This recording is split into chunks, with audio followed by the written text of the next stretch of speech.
നമ്മളിന്ന് ഡിസ്കസ് ചെയ്യാൻ പോകുന്നത് 2025 മാർച്ച് 23, 24 തീയതികളിലെ കറണ്ട് അഫയേഴ്സ് ചോദ്യങ്ങളാണ്.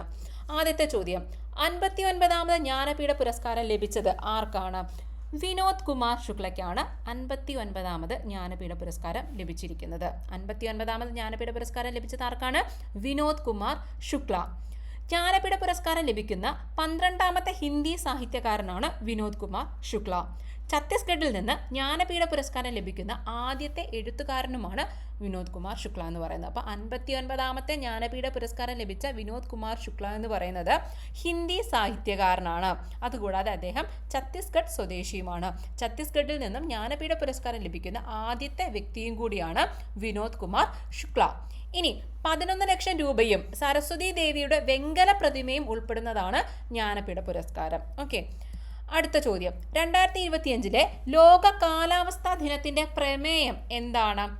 Closing the early warning gap together എന്നതാണ് ലോക കാലാവസ്ഥാ ദിനത്തിന്റെ പ്രമേയം എന്ന് പറയുന്നത്. നമുക്ക് എങ്ങനെ കണക്ട് ചെയ്യാൻ പറ്റും?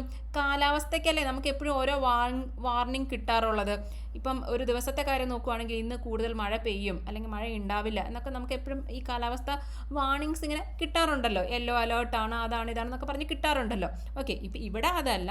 ഇവിടെ എന്ന് പറയുമ്പോൾ നമുക്കറിയാം, നമ്മളെപ്പോഴും പറയാറുണ്ട് ആഗോളതാപനം തുടങ്ങിയ കാര്യങ്ങൾ കൊണ്ട് കാലാവസ്ഥ വളരെ മോശമായിക്കൊണ്ടിരിക്കുകയാണെന്ന് നമ്മൾ പറയാറുണ്ട് അല്ലേ. ആ ഒരു വാർണിംഗ് നമുക്ക് കിട്ടാറുണ്ട്. അപ്പം നേരത്തെ തന്നെ ഏർലി ആയിട്ട് തന്നെ നമ്മൾ എന്ത് ചെയ്യണം? ഈ വാർണിംഗ് ഒക്കെ നമ്മൾ എന്ത് ചെയ്യണം?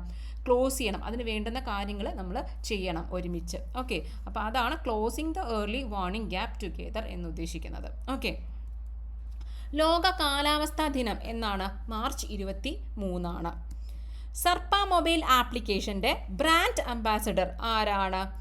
ടൊവിനോ തോമസ് ആണ്. സർപ്പ മൊബൈൽ ആപ്ലിക്കേഷൻ്റെ ബ്രാൻഡ് അംബാസഡറായിട്ട് തിരഞ്ഞെടുത്തത് ആരാണ്? ടൊവിനോ തോമസിനെയാണ്. സർപ്പ മൊബൈൽ ആപ്ലിക്കേഷൻ ഇപ്പോൾ വന്നതല്ല, ഒരു 4 കൊല്ലം മുന്നേ വന്ന ആപ്പാണ്. പക്ഷെ അതിൻ്റെ ബ്രാൻഡ് അംബാസഡറായിട്ട് ഇപ്പോൾ ടൊവിനോ തോമസിനെ തിരഞ്ഞെടുത്തിരിക്കുകയാണ്. ഇനി എന്താണ് ഈ സർപ്പ ആപ്പ്? മൊബൈൽ ആപ്പ് ഒരു ആപ്ലിക്കേഷനാണ് അല്ലേ. എന്തിനാണ് ഈ ആപ്പ്? എന്തിനാണ്? ജനവാസ മേഖലകളിൽ എത്തുന്ന പാമ്പുകളെ സുരക്ഷിതമായി വനമേഖലയിൽ എത്തിക്കാൻ വേണ്ടി വനം വകുപ്പ് ആരംഭിച്ച ഒരു ആപ്ലിക്കേഷനാണ് സർപ്പ മൊബൈൽ ആപ്പ് എന്ന് പറയുന്നത്. ഓക്കെ, അടുത്ത ചോദ്യം, സംസ്ഥാനത്തെ ആദ്യ ഹരിത റെയിൽവേ സ്റ്റേഷൻ ഏതാണ്? കണ്ണപുരം, കണ്ണൂരാണ്.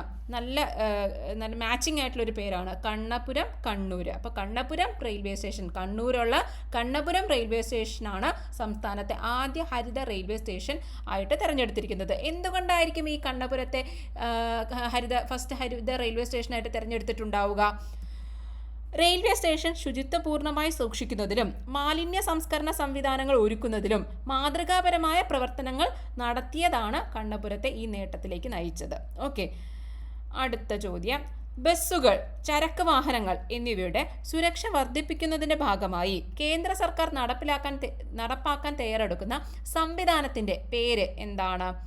ADAS എന്നാണ്. അതായത് ഇത്രയേ ഉള്ളൂ, അഡ്വാൻസ്ഡ് ഡ്രൈവർ അസിസ്റ്റൻസ് സിസ്റ്റം. ബസ്സുകൾ, ചരക്ക് വാഹനങ്ങൾ എന്നിവയുടെ സുരക്ഷ.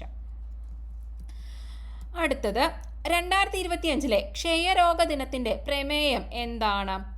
Yes, we can end TB, commit, invest, deliver. ഇതാണ് ക്ഷയരോഗ ദിനത്തിന്റെ പ്രമേയം എന്ന് പറയുന്നത്. എന്നാണ് ലോക ക്ഷയരോഗ ദിനം? എന്നാണ്?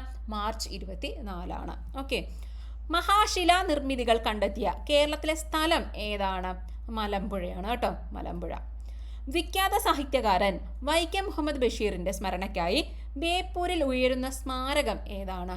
ആകാശ മിഠായിയാണ്. Okay, thanks for watching. Like, share, subscribe and comment your valuable suggestions.